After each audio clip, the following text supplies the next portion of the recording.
Ito natin yung pinakamabilis sila. Parang mas na-surprise si Joy. Parang si Joy mas na-prank eh. Oh, Joy. Message mo kay Brad bago tayo pumunta ng happy birthday. Wala ka dyan sila.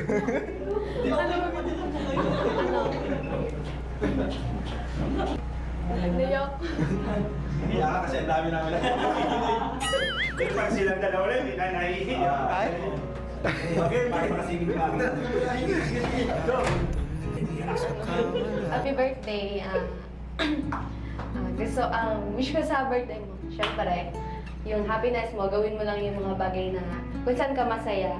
And sana matupad yung mga wishes mo and desire ng puso mo. Syempre, marami naman kami nandito lang nakasupport sa'yo and mag-guide sa'yo all throughout.